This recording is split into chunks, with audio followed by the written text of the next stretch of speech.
오늘 에베소서 1장 15절에서 23절 말씀을 가지고 하나님의 부르심에 소망을 알라라는 제목으로 함께 은혜 나누고자 합니다.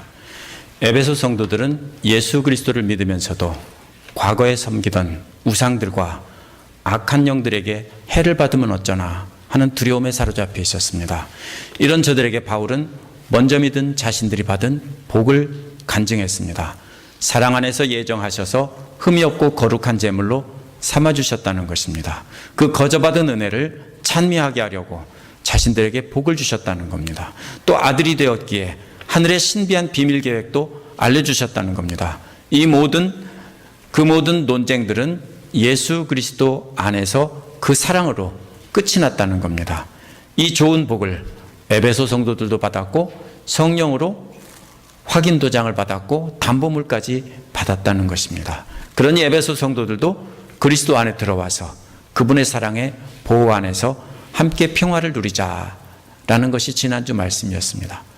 그런데 진짜 중요한 얘기가 안 나왔습니다. 그게 뭐냐면요, 저들이 불안에 떨고 있고 두려워서 떨고 있는데 혹시나 해받을까, 그 얘기를 오늘 말씀에서 이렇게 하고 있는 것입니다.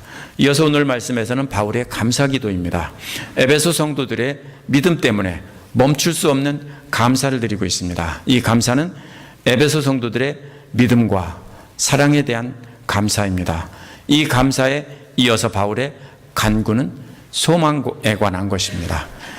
오늘 말씀을 통해서 우리 교회도 어떻게 해야 하나님의 부르심에 소망을 알고 두려워하지 않고 그 능력을 행할 수 있는지 생각해보는 시간을 갖도록 하겠습니다. 첫 번째로 15절에서 16절은 멈출 수 없는 감사입니다.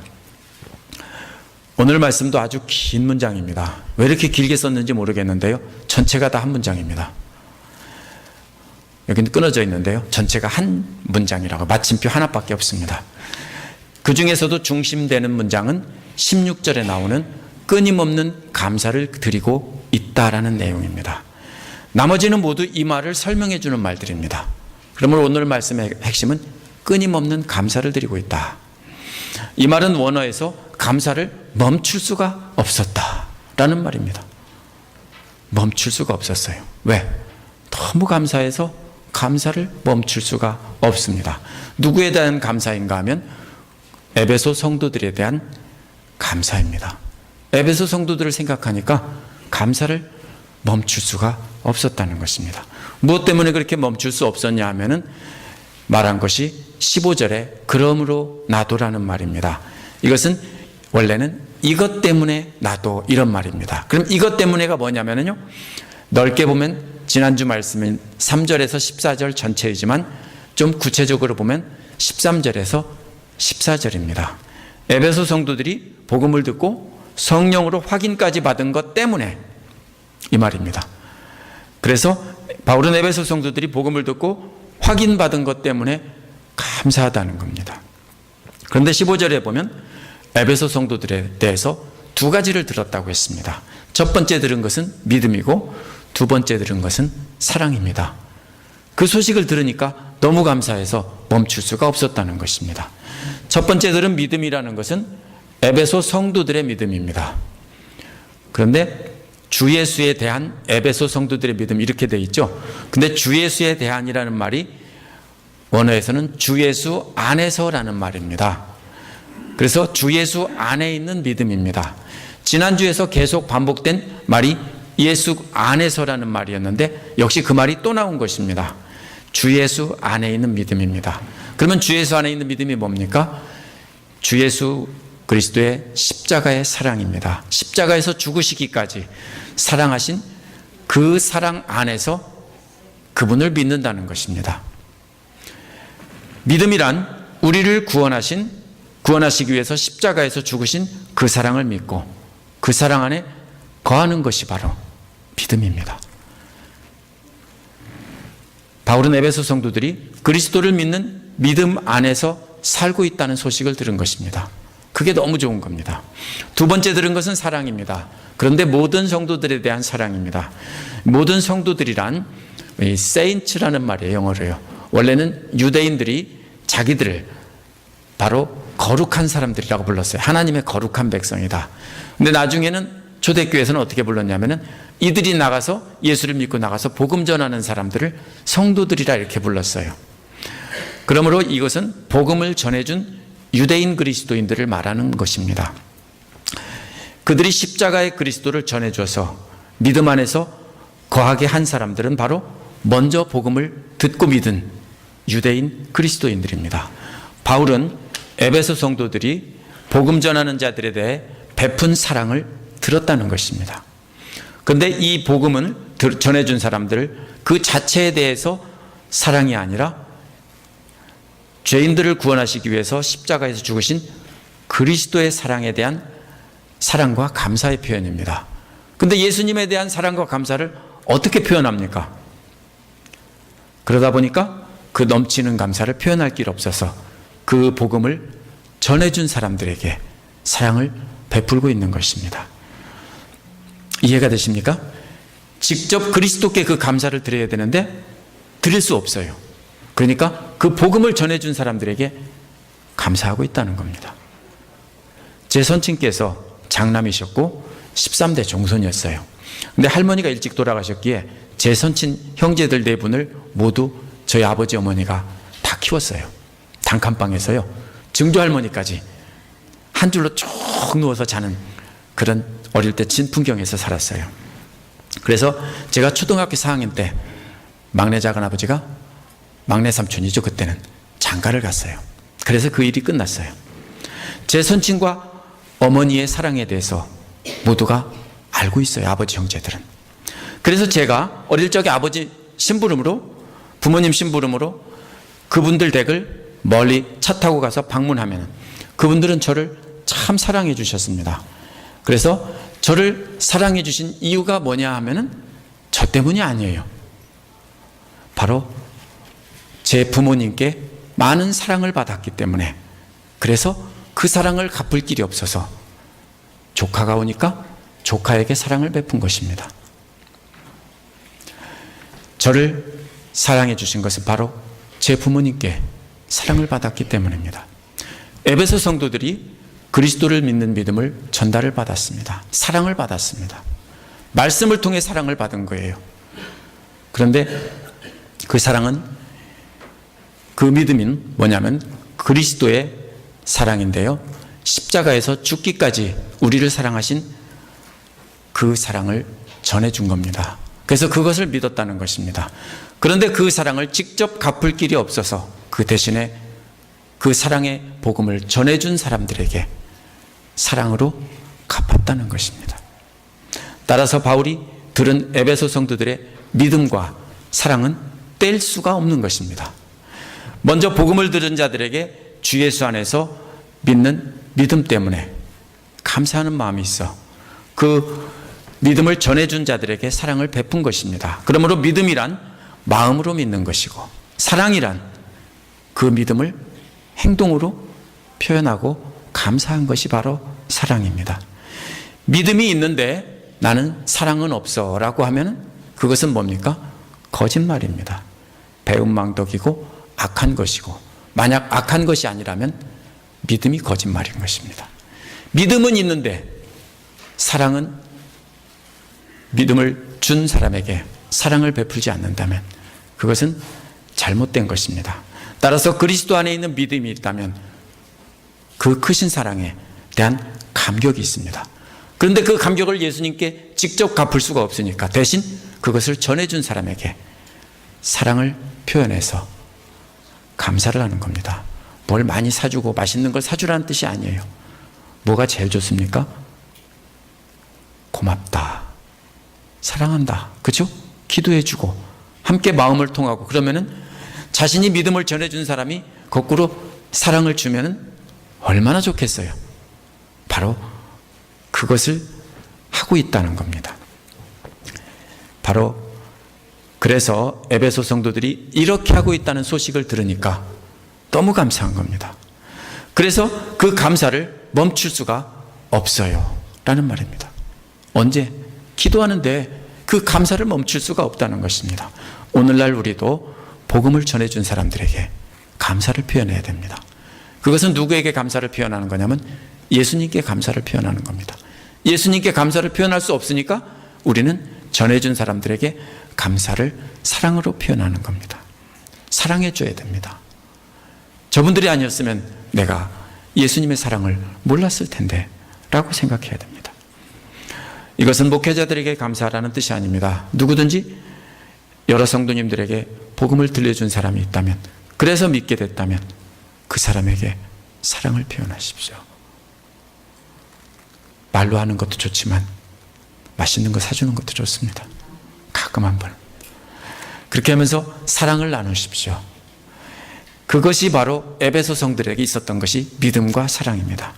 멈출 수 없는 감사는 바울이 기도할 때 나온 겁니다. 16절을 보면 바울이 기도할 때 두 가지를 기억하면서 감사가 끊임없이 터져 나왔습니다. 근데 감사가 멈추지 않고 계속되고 있으니까 주체할 수가 없었던 것입니다. 바울은 먼저 에베소 회당에 가서 유대인들에게 복음을 전했습니다. 거기서 믿은 유대인들이 교회를 세우고 이방인들에게 전도한 것입니다. 그리고 바울은 떠났습니다. 그런데 이방인들이 성장해서 그리스도 안에서 그 복음을 전해준 자들의 사랑을 베풀 만큼 성장했다는 겁니다. 얼마나 좋아요. 아무것도 모르는 우상숭배하던 사람들이 이제는 그 복음을 전해준 사람들에게 사랑으로 갚고 있다는 겁니다. 그만큼 성장했다는 소식을 들으니까 감사가, 기도하는데 감사가 끊임없이 터져 나오는 겁니다. 우리도 그렇게 복음 전하고 우리가 복음 전한 자들을 위해서 바울처럼 기도하다가 그런 사랑을 받으면 감사를 멈출 수가 없어요. 이런 우리가 되어야 됩니다. 두 번째로 17절에서 23절에서는 에베소 성도들을 위한 기도가 나옵니다. 멈출 수 없는 감사를 드리면서 에베소 성도들을 위해서 기도한 내용이 17절입니다. 골로새서 1장 5절을 보면 이 믿음과 사랑은 여러분들을 위하여 하늘에 쌓아두신 소망에 근거합니다. 제가 왜 읽어드렸냐면요, 골로새서 1장 5절에도 뭐가 나와 있어요? 믿음과 사랑이 나와 있는데 거기에 뭐까지 나와 있습니까? 소망까지 나와 있습니다. 이 소망은 뭐라고 되어 있냐면은 여러분이 진리의 말씀, 곧 이 복음을 받아들일 때 이미 들었던 것입니다 라고 했습니다. 소망이 어디에 들어있어요? 복음 전할 때 그 복음 속에 뭐가 들어있어요? 소망이 이미 들어있다는 것입니다. 그것을 다 들었다는 겁니다. 이미 들었는데도 그 소망 가운데 살지 않고 있기 때문에 다시 새기라고 전해주는 것입니다. 에베소 성도들에게는 이 하나가 빠졌습니다. 믿음과 사랑과 소망은 원래 한 덩어리입니다. 복음을 듣고 믿는 것이고 그 믿음을 실천하는 것이고 사랑하는 것이고 그리고 소망을 가지고 계속 그것을 간직하고 있는 것은 하나입니다. 그런데 에베소 성도들은 믿음과 사랑만 칭찬하고 소망에 대해서는 아무 말도 없습니다. 대신에 에베소 성도들에게 소망을 주시기를 원하는 바울의 기도만 나와 있습니다. 그럼 무슨 소리예요? 아직 소망이 부족하다는 것입니다. 그 기도는 에베소 성도들에게 지혜와 계시의 영을 주시기 위한 겁니다. 달라는 겁니다. 소망을 갖게 해달라고 기도하면서 간구한 것이 뭐예요? 지혜와 계시의 영입니다. 골로새서에서도 소망은 진리의 말씀, 곧 복음을 들을 때 들었다라고 했습니다. 복음 자체가 곧 소망이기 때문입니다. 그래서 바울은 에베소 성도들이 말씀 들을 때 그 소망을 갖도록 그 소망을 위해 기도하면서 말씀을 통해서 지혜와 계시의 영을 주셔서 그래서 그 말씀을 통해서 소망을 갖게 해달라는 것입니다. 지혜와 계시의 영은 구한 대상은 바로 하나님입니다. 그런데 바울이 기도하면서 하나님을 뭐라고 불렀냐면요, 우리 주 예수 그리스도의 하나님, 곧 영광의 아버지라고 했습니다. 이는 예수님이 하나님의 아들이라는 겁니다. 그분의 아버지께 구한다는 겁니다. 또 예수님이 또 뭡니까? 하나님 아버지의 영광이라는 겁니다.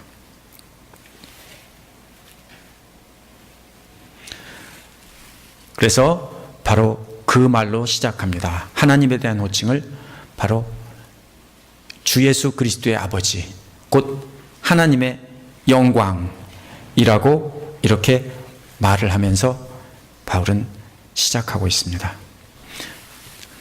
보면은 지혜와 계시의 영은 어디에 있는 겁니까? 그러면 하나님의 지식 안에 있는 것입니다. 왜냐하면 17절 끝에 보면은 하나님을 알게 하시고라는 말이 원어에서는 하나님의 지식 안에서 이런 말입니다. 하나님을 알게 하시고가 하나님의 지식 안에서입니다. 지혜와 계시의 영이란 바울 당시에 그리스의 혼합 종교에서 쓰이던 말입니다. 그들도 지혜와 계시의 영을 달라고 했습니다. 그래서 바울은 그들과 혼동되지 않게 하기 위해서 뭐라고 했습니까? 하나님의 지식 안에서 지혜와 계시의 영을 주십시오. 이렇게 덧붙인 겁니다. 그렇다면 세상 종교나 철학에서 말하는 지혜와 계시가 아니라 하나님 말씀 안에서 지혜와 계시의 영을 달라는 것입니다. 지혜란 1장 8, 9절에 나온 하나님의 구원 계획의 신비한 비밀을 깨닫는 것입니다. 하나님의 지식 안에서 지혜란 하나님의 구원 계획을 말씀을 통해 깨닫는 것입니다. 이것은 성령께서 깨닫게 하지 않으면 깨달을 수가 없는 것입니다. 계시란 성령께서 각 개인에게 주신 영적인 은사입니다. 그럼 어떻게 연결됩니까? 지혜와? 고린도전서 14장에 보면 방언과 예언이 바로 그러한 영적인 은사들의 한 부분입니다. 이것은 성령께서 하나님의 구원 계획을 다른 사람에게 전하게 하려고 개인들에게 은사를 주신 것입니다. 그렇다면 지혜는 하나님의 구원 계획을 깨닫는 것이고 은사는 그것을 전하는 능력입니다. 깨닫기만 하고 전할 수가 없으면 소용이 없죠. 그래서 그것을 전할 수 있도록 하는 것이 은사예요. 그것이 바로 계시의 영이라는 말이 뜻하는 것입니다. 그래서 성령께서 하나님의 구원 계획을 다른 사람에게 전하게 하려고 각 개인에게 은사를 주셨다는 겁니다. 그 은사는 방언도 있고 예언도 있지만 또 다른 은사를 통해서 전달할 수 있습니다. 전달하는 모든 은사를 주신 모든 은사가 바로 이 계시의 영입니다. 그래서 성령님은 바로 하나님의 구원 계획을 깨닫게도 하시고 또 전달하기도 하신다는 겁니다. 만약에 성령님이 없다면 우리는 하나님의 구원 계획을 깨달을 수도 없고 전달할 수도 없는 것입니다. 그래서 바울은 에베소 성도들에게 하나님의 구원 계획과 그 계획을 전달할 수 있는 능력도 주시기를 간절히 구하는 겁니다. 그게 왜 그렇습니까? 그래야 소망을 가질 수 있기 때문입니다. 하나님을 아는 지식을 어떻게 아는지 18절에서 설명하고 있습니다.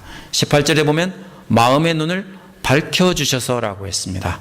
하나님께서 에베소 성도들의 마음의 눈을 밝혀주셔야만 그것은 알 수 있는 것입니다. 하나님께서 믿는 자들의 마음에 빛을 비추셔서 알기를 원하는 것들이 이어서 나옵니다. 첫째로 그것은 하나님의 부르심의 소망이 무엇인지를 알기 원하는 것입니다.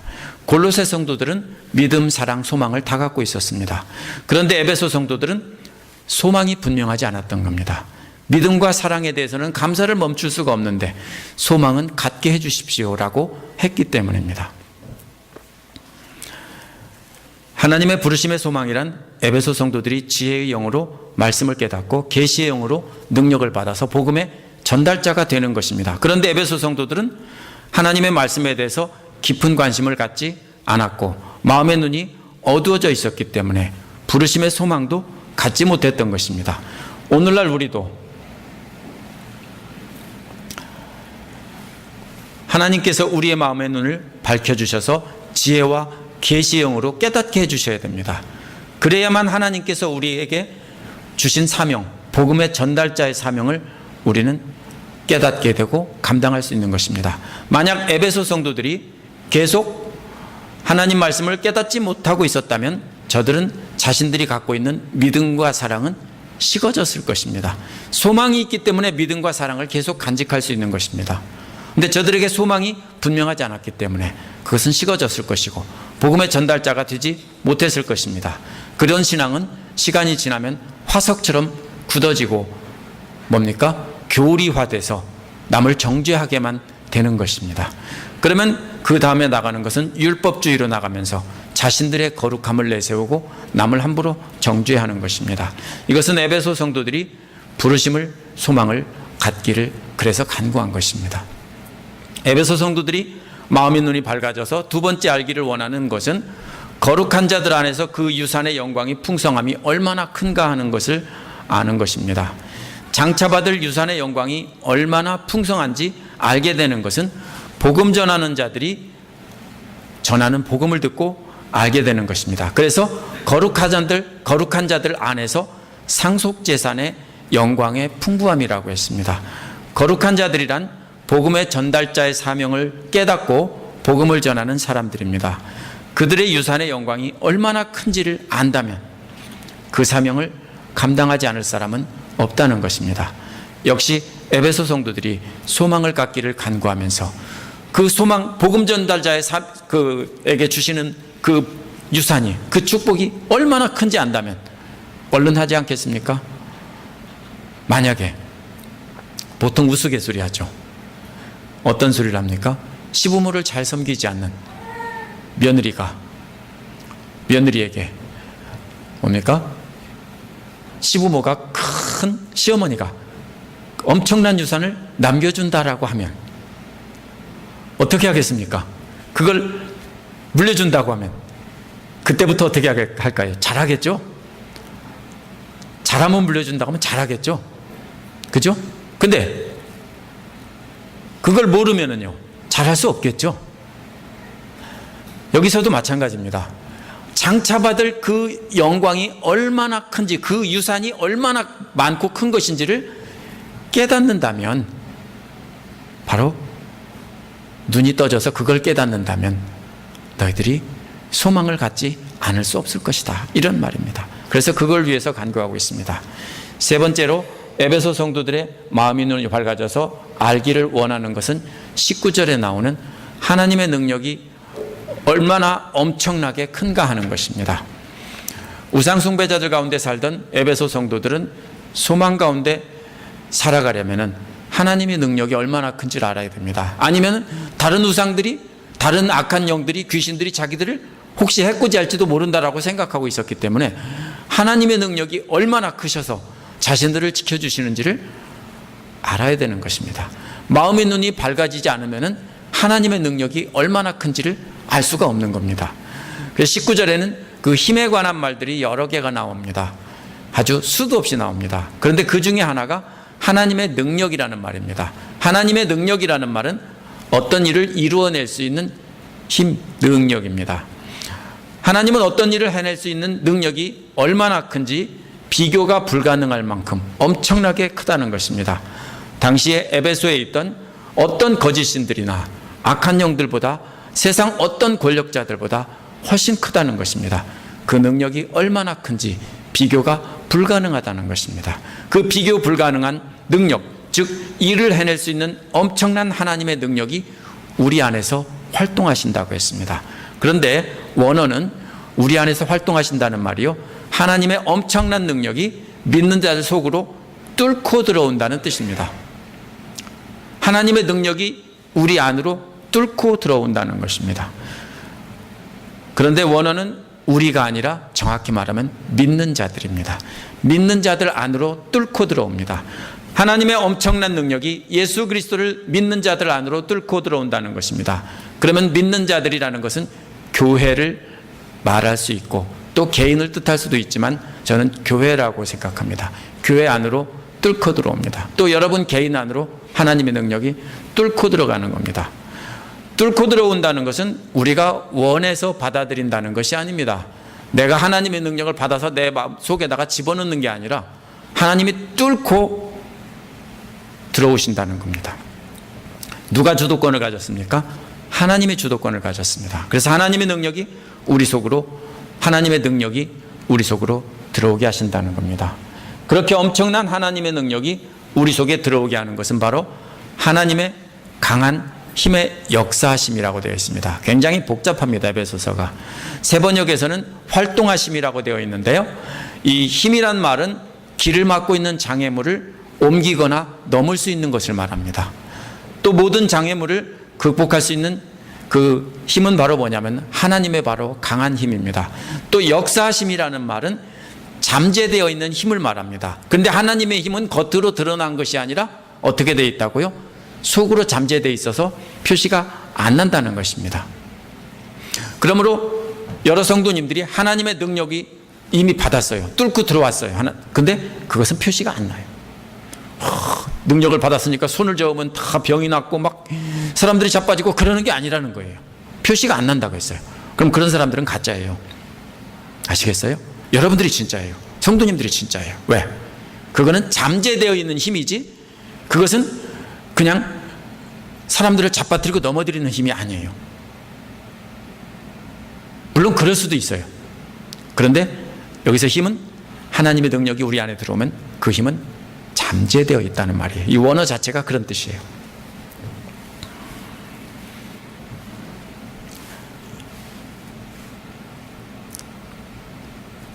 믿는 자들 속으로 강제로 뚫고 들어가게 하려면 그 다음에 어떤 힘이 있어야 합니다. 사람의 마음이란 두꺼운 철판보다 강하고 콘크리트 빌딩보다 더 두껍기 때문입니다.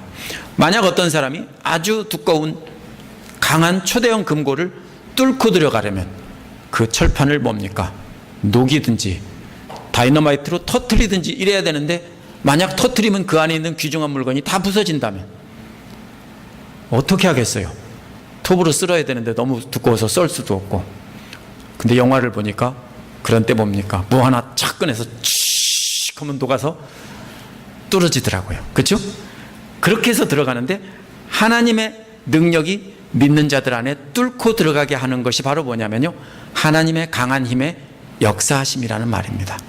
하나님의 강한 힘의 역사하심이라는 것이 뚫고 들어와서 하나님의 능력이 우리 안으로 밀고 들어오게 하신다는 것입니다. 굉장히 복잡한 말인데요, 바울은 그래서 하나님의 강한 힘의 역사하심으로 에베소 성도들의 마음의 벽을 뚫고 그들 안에 비교 불가능한 하나님의 능력이 그 안에 침입하기를 간구하고 있습니다. 이것이 바울이 지금 기도하고 있는 겁니다. 왜요? 이게 뭐에 관한 거예요? 아까 세 번째로 말은 하나님의 능력이 얼마나 큰지를 알아야 된다는 것을 설명하기 위해서 이렇게 설명하고 있습니다. 20절은 19절에 나오는 활동하심 또는 역사하심이 구체적으로 무엇인지 설명하고 있는 내용입니다. 그 힘은 바로 그리스도 안에서 역사하셔서 그리스도를 죽은 자 가운데서 살리시고 하나님 보좌 우편에 앉게 하신 바로 그 역사하심이라는 겁니다. 이것은 예를 든 것입니다. 그 역사하심이 뭐냐면 떠들썩하게 광고하고 요란하게 나타나지 않았습니다. 어떻게 나타났어요? 예수님도요? 예수님의 부활하심이 누구만 봤어요? 다 본 게 아니에요. 막달라 마리아가 봤다고 했고 그 다음에 믿는 제자들에게만 조용히 나타났어요. 만약 오늘날 그 사이비들이나 이단들이 하는 것처럼 그렇게 시끄럽게 한다면은 어떻게 됐을까요? 그 당시에 하늘에 그냥 갑자기 짠하고 찬란한 빛 가운데 나타나서 온 세상에 다 보여줬겠죠. 근데 아니에요. 예수님의 부활하심도 조용히 믿는 자들 가운데서 이렇게 뚫고 들어가서 나타나셨어요. 그죠? 제자들이 있는 속에도 문도 부시지 않고 뚫고 들어가서 나타나시고 이렇게 나타나셨어요. 예수님이 부활하심이 바로 그 한 예라는 것입니다. 하나님의 그 강한 힘의 역사하심이 어떻게 우리 안으로 하나님의 능력을 뚫고 들어가게 하는지 그 한 예라는 것입니다. 예수님을 하나님의 우편에 앉게 하신 것도 역시 은밀한 가운데 이루어진 것입니다. 봤어요? 누가 봤어요? 제자들이 봤어요. 수많은 믿는 제자들이 예수님 승천하시는 걸 봤어요. 이렇게 하나님의 능력은 그렇게 은밀한 가운데서 이루어진다는 겁니다. 은밀한 가운데 믿는 자들 가운데 조용히 들어가신다는 겁니다. 어떤 분들은 요란하게 들어오신 분도 있어요. 기도 안에서 기도하다가 자빠지고 이렇게 해서 뭡니까? 능력을 체험한 분들이 분명히 있어요. 근데 어떤 분들은 조용히 자기도 모르게 성령의 능력이, 하나님의 능력이 자기 안에 들어와서 역사하시고 있어요. 그러면은 그거 가지고 서로 이렇게 얘기할 수 없어요. 네가 옳다 내가 옳다 얘기할 수 없어요. 하나님의 능력은 이 말씀에 보면 조용히 들어온다고 했어요. 그러면 조용히 들어오는 것도 역시 하나님의 능력을 받은 것이고, 우리 성도님들 가운데도 이미 말씀을 듣고 사모하고 있다면 이미 그 능력은 침입해서 들어와 계십니다. 그런데 그 역사하심이 얼마나 높고 강한지 21절에 나와 있습니다. 21절에 보면 예수께서는 모든 정권과 권세와 능력과 주권보다 훨씬 위에 계시다고 했습니다. 모든 정권과 권세와 주권들은 어떤 이들은 영적인 세력이라고 하고 어떤 이들은 세상 권력이라고 합니다. 그런데 그거 싸울 필요 없어요. 이 말은 뭐냐면요, 무슨 뜻이냐면요, 세상에 있는 어떤 세력보다도 더 강하고 높은 것이 바로 예수님이다, 이 말이에요. 세상의 어떤 권세자들보다, 세상의 어떤 영적인 권세보다 더 높은 것이 하나님의 역사하심이고, 그 한 예로 나타난 그 예수님, 부활하셔서 하나님 우편에 계신 그분 자체가 바로 그런 역사하심이라는 것입니다. 그것은 어떤 것보다 높다는 것입니다. 22절 끝에 보면은 한 걸음 더 나가서 이 세상뿐 아니라 오는 세상에서 일컬을 모든 이름 위에 뛰어나게 하신다는 겁니다. 따라서 이 세상이라는 것은 바울 당시에 어떤 세력보다 더 존귀하고 뛰어난 이름을 주셨다는 겁니다. 누구께요? 예수님께. 오는 앞으로 다가올 미래에도 역시 그보다 더 뛰어난 이름은 없다는 것입니다. 그러면 시간과 공간을 초월해서 예수님은 가장 뛰어난 이름을 받으셨다는 겁니다. 가장 높으신 분이라는 겁니다. 비교 불가능한 능력이 이렇게 나타나게 하신 것이 바로 뭐냐면 하나님의 역사하심입니다. 그 역사하심은 예수님의 부활과 승천을 통해서 증명이 되었다는 겁니다. 얘기가 뭐냐면 그 역사하심이 이미 에베소 성도들에게 들어와 있다는 겁니다. 그런 소망을 갖게 해달라고 이렇게 이야기하고 있는 것입니다. 하나님은 모든 것을 예수님의 발 아래 굴복시키시고 그분을 교회의 머리로 삼으셨다고 했습니다. 교회는 그리스도의 몸이고 만물은 그 만물 안에서 충만케 하시는 분의 충만이라고 했습니다. 그런데 그리스도의 몸이라는 말과 충만이라는 말이 같은 것을 가리키는 말입니다. 동격이라고 그러죠. 그리스도의 교회가 그리스도의 몸이고 또 뭡니까? 충만케 하시는 분의 충만함이 바로 뭐냐? 교회라는 겁니다. 왜 충만함입니까? 뭐가 들어왔어요? 앞에서 뚫고 들어왔다고 했잖아요. 하나님의 능력이 우리 안에 이미 모이는 자들 안에 뚫고 들어왔기 때문에, 그 능력이 이 안에 믿는 자들 가운데 가득하기 때문에 충만케 하시는 분의 충만이라고 했습니다. 그러면 교회는 하나님의 능력으로 충만한 곳이 교회입니다. 또 그리스도의 몸입니다. 이것이 동격입니다. 똑같은 겁니다. 따라서 교회는 그리스도의 몸이고 교회는 그리스도의 충만함입니다. 그 충만함은 만물을 모든 방법으로 채우시는 그리스도의 충만함입니다. 그런데 여기서 충만함이라는 말은 구약 성경에서 하나님의 역사를 나타낼 때 썼습니다. 바다의 온갖 생물들을 충만하게 하셨습니다. 시편 96편 11절에도 바다와 거기에 충만한 것들을 찬양해 주신 분을 찬양했습니다. 그럴 때 쓴 말입니다. 바다의 온갖 생물들을 충만하게 하신 그 하나님의 충만함이 이번에는 그 능력이 교회 안에 믿는 자들 안에 가득 차게 하셨다는 겁니다. 그 충만함이란 하나님의 권능과 영광입니다. 그 충만함이란 곧 그리스도의 충만함입니다. 23절은 그리스도를 설명하고 있기 때문입니다. 모든 것을 모든 면에서 충만케 하시는 분, 그리스도로 바로 충만한 곳이 어디냐면 바로 교회입니다. 무슨 말이에요? 이렇게 길게 말한 이유가 한마디로 말하면 소망을 가지라는 겁니다. 뭘 가지고요? 말씀을 들었을 때 그 복음 속에 담긴 그 진리를 통해서 이렇게 확신을 갖고 소망을 가지라는 겁니다. 에베소 성도들에게는 그리스도 사랑 안에 거하는 믿음이 있었습니다. 그 믿음에 감사해서 전하는 자들에게 베푸는 사랑의 실천도 있었습니다. 그래서 바울은 기도할 때마다 감사를 멈출 수가 없었다고 했습니다. 그러나 저들에게 부족한 것이 있었는데 그것은 소망입니다. 그래서 바울은 에베소 성도들을 위한 기도를 편지로 전달한 것입니다. 이 소망은 지혜와 계시의 영으로 갖게 되는 것입니다. 그래서 바울은 에베소 성도들에게 지혜와 계시의 영을 주라고 이렇게 기도한 것입니다. 오늘 말씀을 통해서 바울의 소망은 하나님을 아는 지식을 통해서 갖게 된다고 했습니다. 이 지식은 곧 하나님을 믿는 자들의 마음의 눈을 누가 밝혀주십니까? 성령님께서 밝혀주셔야만 가능한 것입니다. 머리가 좋고 공부 열심히 한다고 해서 하나님 말씀을 깨닫는 것이 아닙니다. 마음의 눈을 떠서 하나님의 구원 계획을 알고 그것을 전달하는 능력을 받기를 간구했습니다. 그 소망은 하나님의 부르심이 뭔지 깨달아 아는 것이고 그 능력의 유산이 얼마나 풍부한 것인지도 아는 겁니다. 비교 불가능한 하나님의 능력이 얼마나 위대한지 그 능력이 위대한 능력이 우리 안으로 뚫고 들어오게 하시는 하나님의 역사하심도 알아야 된다라고 했습니다.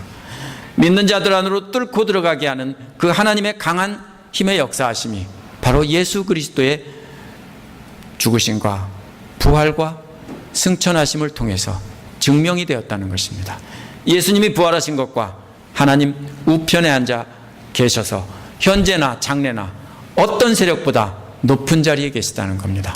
가장 높은 분이 우리를 지켜주시고 우리 안에 충만하시다면 우리는 두려워할 필요가 없다는 것입니다. 그분이 바로 교회의 머리라는 것입니다. 그분이 바로 교회 안에 충만하신 분이라는 것입니다.